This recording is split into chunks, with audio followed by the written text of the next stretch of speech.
여러분 안녕하십니까? 코로나19 통합 뉴스룸 시작합니다. 중국과 몽골에서 발원한 황사로 현재 대기질이 매우 안 좋습니다. 수도권을 포함한 전국 대부분 지역이 황사 영향권으로 미세먼지 농도가 매우 나쁨 수준까지 악화되는데요. 건강관리에 특별히 신경 쓰셔야겠습니다. 먼저 서울 한강공원에 나가 있는 취재기자 연결해서 현재 상황 알아보겠습니다. 자, 전현우 기자, 현재 대기질 상황 어떻습니까? 네, 저는 여의도 한강공원에 나와 있습니다. 뒤에 보시는 것처럼 평소에 잘 보이던 강 건너 건물이 지금은 희미하게 보입니다. 하늘도 누렇게 보이는데요. 그만큼 대기질이 좋지 않습니다. 제가 중계를 위해 밖에서 30분 정도 서 있었는데요. 눈이 따가운 게 느껴질 정도입니다. 현재 서울 전역에 오전 8시 20분 기준으로 황사경보가 발효된 상태입니다. 오전 8시 기준 서울의 미세먼지 시간 평균 농도도 세제곱미터당 522 마이크로그램으로 매우 나쁨 수준입니다. 수도권을 포함한 전국 대부분 지역도 황사 영향권에 들면서 미세먼지 농도가 매우 나쁨 수준인데요. 여기에 입자가 작아서 몸에 해로운 초미세먼지도 매우 나쁨 수준입니다. 앞서 환경부는 어제 오후 전국의 황사 위기경보 관심 단계를 발령하며 노약자 등 취약계층에 외출 자제를 당부했습니다. 부득이하게 외출하실 때는 일반 마스크 대신 KF94 또는 KF80 보건용 마스크를 착용하시는 게 좋겠습니다. 황사는 초미세먼지와 달리 호흡기나 피부에서 대부분 걸러집니다. 인체 깊숙이 침투는 못하지만 호흡기와 피부, 눈을 자극할 수 있기 때문에 평소보다 위생관리에 더 신경 쓰셔야겠습니다. 지금까지 서울 한강공원에서 KBS 뉴스 전현우입니다. 전해드린 것처럼 중국에서 날아온 황사가 전국 대부분 지역에 영향을 주면서 황사 경보가 확대되고 있습니다. 서울과 수도권을 비롯한 전국 곳곳에 6년 만에 황사 경보가 내려졌는데요. 내일까지 영향을 줄 것으로 보입니다. 김민경 기상 전문 기자가 보도합니다. 출근길 뿌옇게 변한 거리. 안개에다 황사 먼지까지 섞여 가시거리가 수백 미터까지 떨어졌습니다. 사흘 전부터 중국 내몽골과 몽골 지역에서 발생한 황사가 북서풍을 타고 우리나라로 들어왔습니다. 어젯밤 늦게 백령도를 시작으로 오늘 새벽부터는 서해안에, 오전에는 전국 대부분 지역에 짙은 황사가 관측되고 있습니다. 충북 청주에선 미세먼지 농도가 평소의 20배 수준인 1세제곱미터에 1000 마이크로그램 가까이 치솟았고 서울 등 수도권과 서해안, 내륙 지역의 미세먼지 농도도 600 마이크로그램 안팎으로 평소의 10배 이상 높아졌습니다. 서울과 경기 남부, 서해안과 충청, 강원 남부와 경북 내륙으론 황사 경보가 발령됐습니다. 황사 경보가 발령된 건 지난 2015년 2월 이후 6년 만으로 환경기상 통합예보제가 실시된 이후 처음입니다. 북서풍을 타고 한반도 상공으로 유입된 황사는 오늘 내내 강한 세력을 유지하겠고 내일까지 머물면서 영향을 줄 것으로 예측됐습니다. 특히 오늘 오후엔 만주 부근에서 추가로 황사가 발원해 영향을 줄 가능성도 있습니다. 기상청은 노약자와 호흡기 질환자는 가능한 외출을 자제하는 등 건강관리에 유의해 줄 것을 당부했습니다. KBS 뉴스 김민경입니다. 이번엔 코로나19 소식 알아봅니다. 정부가 최근 확산세를 감안해서 다중 이용시설 방역 수칙을 오늘부터 강화했습니다. 식당이나 카페와 같이 음식을 먹는 장소가 아닌 대부분의 시설에서는 음식을 먹을 수 없고 출입 명부 작성도 더 엄격해집니다. 양민철 기자가 보도합니다. 경상북도 문경시는 다중이용시설의 개보수 지원을 위해 전국 최초로 조례를 제정했습니다. 지난해부터 감염 위험이 큰 음식점과 목욕장 등 24개 업종이 대상입니다. 기본적인 환기시설이나 칸막이 설치, 살균기 구입을 지원해 일상 속 감염을 억제하겠다는 겁니다. 정부는 이처럼 방역 우수 사례를 소개하며 기본 방역 수칙을 거듭 강조했습니다. 거리두기 단계와 상관없이 관리자와 종사자, 이용자가 의무적으로 지켜야 합니다. 새로운 내용은 아니지만 그간 이행과 실천이 제대로 되지 못한 곳이 많았습니다. 언제 어디에 계시든지 기본 방역 수칙을 철저히 실천해 주실 것을. 이에 오늘부터는 다중이용 시설을 출입할 때 모든 출입자의 명부 작성이 의무화됩니다. 지금도 모두가 작성해야 하지만 대표 1명만 쓰고 그 외 몇 명이라고만 쓰는 경우가 많았기 때문입니다. 또 식당이나 카페처럼 원래 음식을 먹는 장소가 아니면 허용구역 외에는 음식을 먹을 수 없습니다. 기존에 금지돼 있던 다중이용 시설은 물론 스포츠 경기장이나 도서관, 미술관, 박물관 등도 추가로 포함됩니다. 일상생활에서 기본적인 방역 수칙이 보다 철저히 지켜지고 그런 노력을 통해서 감염을 최소화하는 것이 가장 중요하다고 보고 있습니다. 다음 달 4일까지 일주일 계도 기간을 거친 뒤 이후에 적발되면 10만 원의 과태료가 부과됩니다.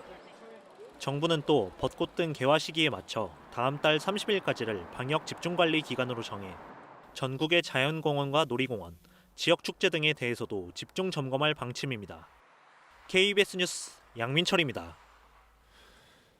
정부가 이른바 백신 휴가를 도입하기로 했습니다. 백신을 맞은 뒤 이상 반응이 있으면 의사소견서 없이도 휴가를 받을 수 있게 되는데요.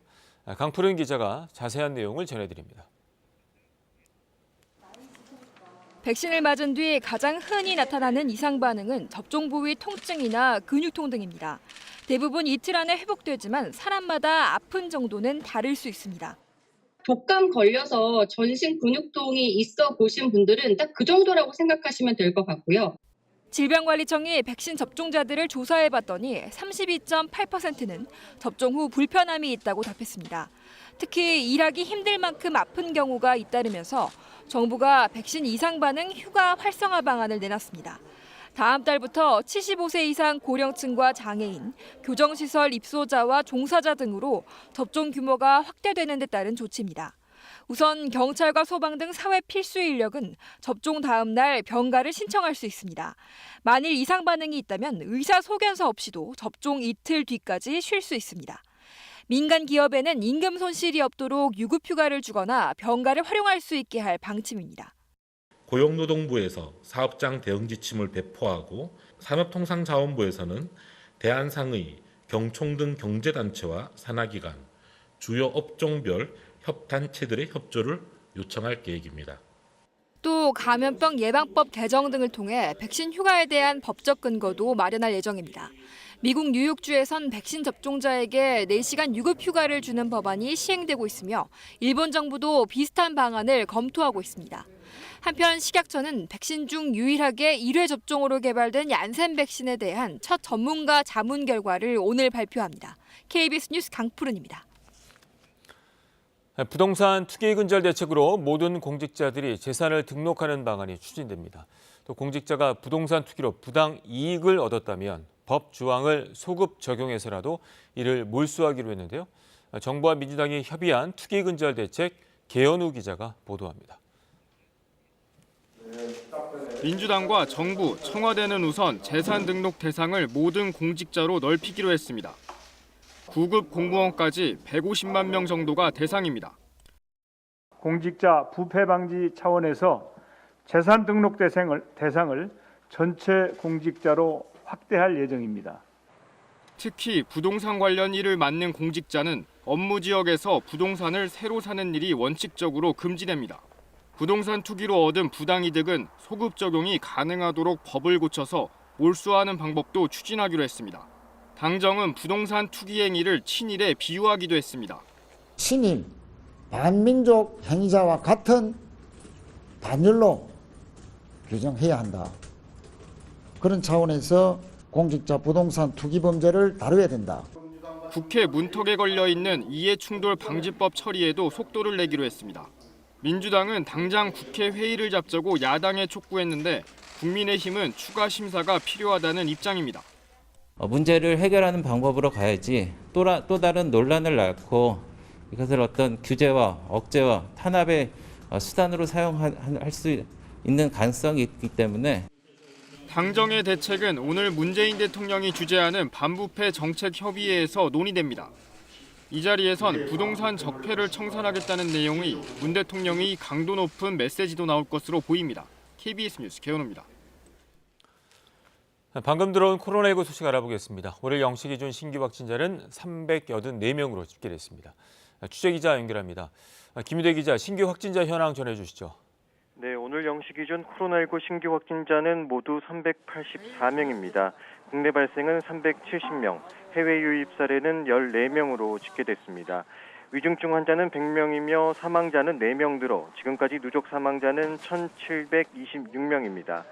지역별 신규 확진자는 서울이 105명, 경기 130명, 경남과 인천이 18명, 각각 18명 등입니다. 어제 1차 백신 접종자는 11명 늘어 누적 1차 접종자는 79만 3천여 명을 넘어섰습니다. 백신 접종 후 이상 반응이 의심돼 신고된 사례는 47건 늘어 지금까지 모두 1,347건입니다. 근육통과 두통 등 예방접종 후 흔하게 발생하는 증상이 대부분이며 지금까지 아나필락시스 의심 사례 101건, 중증 의심 사례 10건, 사망 사례 22건이 신고됐습니다. 사망 신고 대부분은 접종과 인과성이 없는 것으로 나타났으며 일부는 사인을 조사 중입니다. 이런 가운데 정부는 오늘부터 다음 달 11일까지 2주간 수도권 2단계, 그 외 1.5단계로 거리 두기 단계를 유지하기로 했는데요. 권덕철 중앙재난안전대책본부 1차장은 오늘 오전 열린 중대본 회의에서 고위험 시설 등에 대해 방역관리 실태 점검과 예방 차원의 선제 검사를 대대적으로 시행하고 있다고 밝혔습니다. 외국인 근로자 고용 사업장, 목욕탕이나 실내 스포츠 등 다중이용시설, 백화점과 대형마트 등이 대상인데요.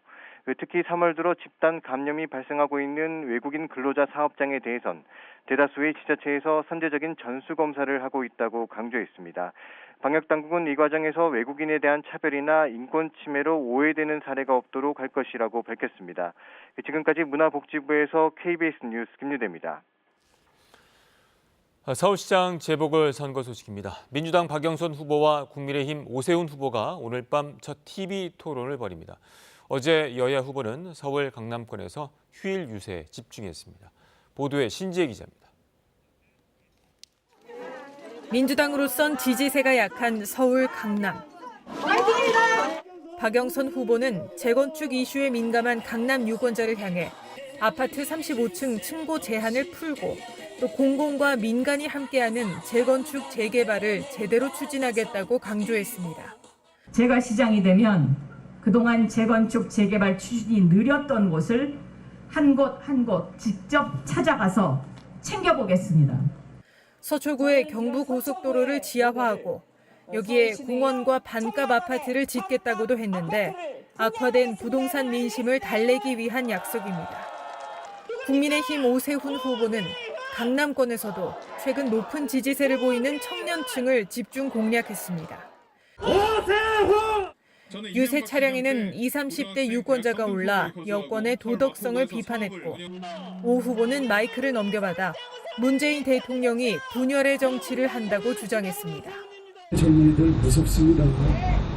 그리고 저 때 20대, 30대 때하고 비교하면 정말 똑똑해요. 그 친구들한테 자랑스러운 정치하고 있습니다. 두 후보가 처음 맞붙는 오늘 밤 TV 토론에선 LH 투기 의혹과 정부의 부동산 대책, 또 오 후보 처가의 내곡동 땅 등이 주요 쟁점이 될 거로 보입니다. 두 후보는 오늘은 외부 유세 일정을 줄이고 TV 토론 준비에 박차를 가합니다. 박영선 후보는 오늘 오전 성북구에서 유세하고 오세훈 후보 캠프는 점심시간대에 여의도 증권가에서 순회 인사를 합니다. KBS 뉴스 신지혜입니다. 이번엔 KB증권 연결해서 오늘의 주식시장 알아보겠습니다. KB증권입니다. 중국의 통화 긴축 가능성을 주시하는 가운데 코스피가 외국인과 기관 매도에 소폭 내림세입니다. 코스닥은 개인만이 매수에 나서며 강보합 중입니다. 이 시각 현재 코스피 지수는 8.73포인트 하락한 3032.28에 코스닥은 0.45포인트 내린 956.25에 거래되고 있습니다. 지난 주말 미국 증시는 경제 회복에 대한 낙관론 속에 S&P 500 지수가 사상 최고치를 기록하는 등 주요 지수 상승했습니다. 코스피는 상승 출발 직후 약세로 돌아서며 3030선 안팎에서 움직이고 있습니다. 셀트리온이 코로나19 치료제의 유럽 의약품청 사용 권고 허가에 4% 가까이 오르고 있고 금호석유는 1분기 호실적에 대한 전망이 나오며 12% 넘게 급등하고 있습니다. 삼성중공업이 대규모 수주 소식에 연이틀 강세고 한편 SK바이오사이언스는 7거래 연속 하락세를 이어가며 시가총액 35위까지 밀려났습니다. 이 시각 현재 달러화에 대한 원화 환율은 1,130원 70전에 거래되고 있습니다. 지금까지 KB증권이었습니다.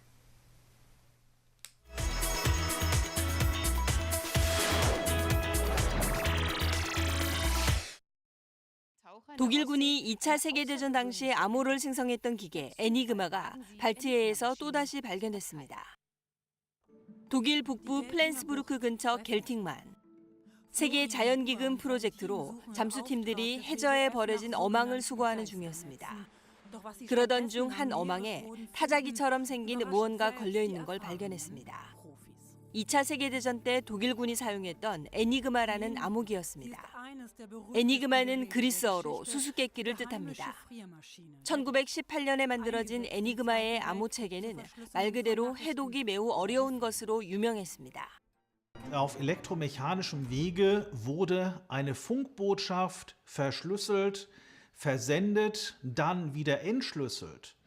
Sollte der Gegner diesen Funkspruch abfangen, konnte er nur Buchstabensalat lesen. 난공불락 같은 이 암호체계도 결국 영국팀이 풀어내면서 독일의 전술을 파악할 수 있었고 그 결과 연합군이 승리한 것입니다. 지난해 발견된 곳에서 20km 떨어진 곳에서 이번에 또다시 암호기가 발견됐는데요. 염분을 제거하고 보존 작업을 거친 뒤 컴퓨터 단층 촬영 기술을 이용해 복구될 예정입니다. 요즘 중국에서 조회수가 수억 회를 기록하는 인기 영상들입니다. 하나같이 유연한 동작을 선보이는데 만화 주인공같이 비현실적인 유연성을 기르기 위한 동작들이라고 합니다. 의자를 이용해 상체는 바닥에 엎드린 자세를 취하고 대퇴부를 의자 안장에 댄 다음 무릎을 굽혀 종아리를 세웁니다. 몸의 곡선을 도드라져 보이게 하고 허리의 유연성을 자랑할 수 있어 많은 여성이 따라하고 있는데요. 효과 여부를 떠나서 전문가들은 깊은 우려를 표하고 있습니다. 他整个人身体一垮，到时候可能就会造成腰椎甚至颈椎的骨折，会造成病人瘫痪。 전문가들은 또한 만화 허리기 만들기 동작은 일종의 변형된 요가 동작으로 보인다며 요가가 낯선 초보들이 따라할 경우 난이도가 너무 높아서 부상 위험이 크다고 경고하고 있습니다. 최근 일본 나가노시에서 열린 워킹 철학 행사입니다. 천천히 걸으면서 그리고 상대방의 얼굴을 보지 않고 대화를 주고받습니다. 이번 행사에는 초등학생부터 노인까지 13명이 참가했습니다. 워킹 철학의 대화 방법은 본인 경험을 바탕으로 말하고 상대방 이야기를 부정하지 않는 것입니다. 대화 도중 자기 생각은 자유롭게 바꿀 수 있습니다. 상대방을 제압하기 위한 논쟁이 아니라 각자 자기 생각을 발전시키기 위한 대화이기 때문입니다. 행사를 주최한 바바 교수는 코로나 때문에 불안한 사람들에게 철학이 더욱 중요해졌다고 말합니다. 当たり前のことを問い直す哲学の大きなきっかけなんですよね. 이번 주제는 휴식과 나태의 차이. 간호사인 다무라 씨는 남들에게는 나태하다고 보일지 모르지만 열심히 일한 뒤 아무것도 하지 않는 시간을 갖는 것도 정말 중요하다는 사실을 다른 사람들과 대화를 하면서 자연스럽게 깨달았다고 말합니다. 세계적인 축산국가인 우루과이 축산 농가들이 기후변화 대책의 하나인 온실가스 감축 노력에 동참하기 시작했습니다. 축산업자인 로드리게시는 최근 우루과이 당국이 추진하는 축산이 기후변화에 미치는 영향을 줄이는 프로젝트에 참가했습니다. La productividad y por lo tanto los ingresos de las familias que trabajan en el sector, pero a su vez cuidar el ambiente, reducir las emisiones de gases de efecto invernadero. 자연 목초지를 그대로 활용하고 농약이나 화학약품 또는 토지에 분해 없는 친환경적 목축을 하고 있습니다. 현재 우루과이 내 축산농가 62곳이 동참하고 있는데요. 아직은 시작 단계지만 더 많은 축산농가들의 동참이 예상되고 있습니다. Dentro de las emisiones del sector agricultura, forestación y otros usos de la tierra, la ganadería tiene un rol muy importante. 유엔 식량 농업 기구에 따르면 가축에서 배출되는 온실가스는 전 세계 총 배출량의 15%에 달하는데요. 현재 우루과이는 국민 1인당 평균 4마리의 소를 기르는 것으로 나타났습니다. KBS 월드뉴스입니다. 미얀마 소식입니다. 지난 주말 미얀마에선 최악의 유혈 참사가 벌어져 120명이 넘는 시민들이 숨졌습니다. 시위 진압에서 시작된 유혈 사태는 이제 반민주적인, 반문명적인 테러로 바뀌고 있습니다. 김원장 특파원이 전해왔습니다. 오토바이 2인 이상 탑승 금지를 어겼다고 10대들이 타고 가던 오토바이에 바로 총격을 가합니다. 2명은 달아났지만 17살 남성은 그 자리에서 숨졌습니다. 주말 동안 최악의 유혈 참사가 이어졌습니다. 5살, 7살, 13살, 14살 등 최소 4명의 어린이가 군경이 쏜 총에 맞아 세상을 떠났습니다. 1살 아이는 눈에 고무탄을 맞았습니다. 미얀마 군부의 시위대를 향한 유혈 진압은 사실상 일반 시민을 향한 테러로 바뀌고 있습니다. 이에 맞서 그동안 주로 평화 시위를 이어왔던 시위대는 하나둘 화염병과 사제총으로 무장하고 있습니다. 지난 금요일 불법 시위대는 등과 머리에 총을 맞을 수 있다고 경고한 미얀마 군정은 토요일 국군의 날에는 대규모 열병식을 열었습니다. 중국과 러시아, 태국 등 주변국 군 고위 관계자들이 대거 참석하면서 사실상 주변국들로부터 쿠데타를 승인받았습니다. 그리고 이를 미국 등에 보여주기라도 하듯이 주말 최악의 유혈 진압을 강행했습니다. 같은 날 방콕에서 열린 미스 그랜드 인터내셔널에 참가한 미얀마 대표는 시민들의 죽음을 전하며 국제사회의 관심을 거듭 촉구했습니다. Today, in my country, Myanmar, while I'm doing speech on this day, there are so many people dying, more than 100 people dying today. I deeply sorry for all the people who have lost their life. 미국과 영국, 일본 등 주요국들은 일제히 미얀마 군정의 주말 유혈 진압을 비난하는 성명을 냈습니다. 하지만 지금 국제사회가 할 수 있는 대책이 비난 성명뿐이라는 한계도 드러냈습니다. 한국에서 KBS 뉴스 김원장입니다. 바이든 미 정부 들어 격화될 것으로 예상됐던 미중 갈등이 신장 지역 인권 문제를 둘러싸고 현실화되고 있습니다. 유엔이 신장 지역에 대한 무제한 접근을 놓고 중국과 협의 중이라고 밝혔는데요. 이 소식은 김기현 특파원이 보도합니다. 미 국무부가 신장 지역 인권 문제와 관련해 중국이 취한 대미 보복 제재를 규탄하는 성명을 발표했습니다. 토니 블링컨 장관 명의 성명에서 미 국무부는 중국이 인권과 기본적 자유를 위협하고 있다며 위구르족 탄압 중단과 함께 구금자 석방 등을 촉구했습니다. 이와 관련해 미국과 캐나다, 영국과 유럽연합은 지난 22일 바이든 정부 들어 처음으로 중국 관료들에 대한 제재를 발표한 바 있습니다. 대응에 나선 중국은 유럽 인권단체는 물론 미국 종교자유위원회 관계자와 캐나다 의원 등을 제재하는 보복 조치를 취했습니다. 토니 블링컨 미 국무장관은 다만 방송 인터뷰에서 중국과 적대적 측면이 커지고 있다면서도 경쟁과 협력 등 다면적 관계라는 점을 강조했습니다. 실제 세계보건기구 WHO가 공개할 코로나19 관련 보고서 작성에 중국 정부가 개입한 것은 사실이라면서도 추가 대응에는 신중한 모습이었습니다.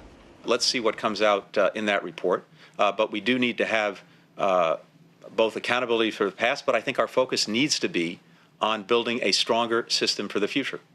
유엔은 긴장 고조의 원인으로 지목된 신장 지역에 대한 무제한 접근과 조사 가능성을 놓고 중국 정부와 협상 중이라고 밝혔습니다. We have asked for the Human Rights High Commissioner to be able to have a visit in China without any limitations in the access. This is being negotiated at the present moment between the Office of the High Commissioner and the Chinese authorities. 이런 가운데 바이든 정부 첫 한미일 외교장관 회담이 다음 달로 추진되고 있어 미중 관계를 둘러싼 또 다른 변곡점이 될 거란 전망을 낳고 있습니다. 워싱턴에서 KBS 뉴스 김기현입니다. 어느덧 봄이 성큼 다가오면서 묘목 시장은 활기가 넘쳐나는데요. 지난해보다 묘목 가격이 올랐지만 구매자가 크게 늘면서 일부 품종은 구하기조차 어렵다고 합니다. 유지연 기자가 다녀왔습니다. 여름가지마다 금방이라도 터질 듯 꽃망울이 맺혔습니다. 따스한 봄 기운에 묘목은 살포시 새순을 머금은 채 새 주인을 기다립니다. 단풍같이 그래 잎이 빨개가 보기 좋아요. 나무시장은 아침부터 품질 좋은 묘목을 사러 온 손님들의 발길이 이어집니다. 한 3월 초입부터 해가지고 통상적으로 이제 많은 사람들이 나무도 이렇게 심고 하는데 진짜 뭐 어제 비도 오고 이래가지고 그때에 맞춰가지고 어제 오늘 나와봤습니다. 나무 가격은 지난해와 비교해 큰 폭으로 올랐습니다. 지난해 태풍의 영향으로 묘목 공급량이 크게 줄었기 때문입니다. 약용수로 널리 쓰이는 가시오가피와 엄나무는 가격이 2배 올라 어린 나무 한 그루당 10,000원에 육박합니다. 국내 과일 가격이 오르면서 사과와 배 등 과실수 가격도 덩달아 80에서 100% 뛰었습니다. 작년에 비가 한 거의 여름에 그러니까 2달 넘게 와보니까 거의 큰 대목도 넘어지고, 사과 같은 경우에는 지금 열매 실체도 좋으니까 거기 이제 부사 종류 같은 경우에는 아예 없어서 못 팔 정도로. 개화기를 맞은 꽃나무는 인기 절정입니다. 이렇게 꽃이 핀 왕복꽃나무 묘목은 가격이 50% 정도 올랐지만 인기가 많아 오히려 찾는 손님이 더 늘었습니다. 비록 묘목 가격은 올랐지만 따뜻한 봄을 반기는 시민들로 나무 시장은 한창 활기를 띠고 있습니다. KBS 뉴스 유지연입니다. 올해 들어 가장 강력한 황사가 전국을 뒤덮고 있습니다. 몽골과 내몽골 고원에서 발원한 고농도 황사가 북서풍을 타고 한반도로 넘어와 영향을 주고 있습니다. 현재 서울을 포함한 전국 대부분 지방에 6년 만에 황사 경보가 내려졌습니다. 지금 이 시각 PM10 미세먼지 농도는 대구가 815, 서울이 478 마이크로그램으로 평소보다 10배에서 많게는 20배 이상이나 높습니다. 이에 따라 전국에 미세먼지 경보와 주의보도 발효 중입니다. 여기에 황사보다 입자가 작은 초미세먼지까지 더해지면서 오늘은 전국의 먼지 농도가 매우 나쁨을 보이겠습니다. 오늘 노약자와 어린이 그리고 호흡기가 약하신 분들은 가능한 외출은 좀 자제하시는 게 좋겠습니다. 오늘 오후까지 강원 영동과 경북 북동 산지에는 순간적으로 초속 20에서 25m의 돌풍이 몰아치겠습니다. 앞으로 낮 최고 기온은 서울이 15도, 포항과 진주, 창원이 21도로 어제보다 2도에서 7도 높겠습니다. 오늘 내륙과 산지는 일교차가 15도 안팎까지 큰 폭으로 벌어지겠습니다. 바다의 물결은 풍랑주의보가 발효 중인 동해 먼바다에서 3.5m로 일겠습니다. 내일까지도 황사와 초미세먼지가 남아있는 곳이 많겠습니다. 앞으로도 수시로 미세먼지 예보를 확인하셔야겠습니다. 이번 주는 대체로 맑고 일교차 큰 날씨가 이어지다가 금요일에 제주도를 시작으로 토요일에 전국적으로 또 한 차례 비 예보가 들어 있습니다. 날씨 전해드렸습니다. 코로나19 통합 뉴스룸은 11시에 이어집니다. 고맙습니다.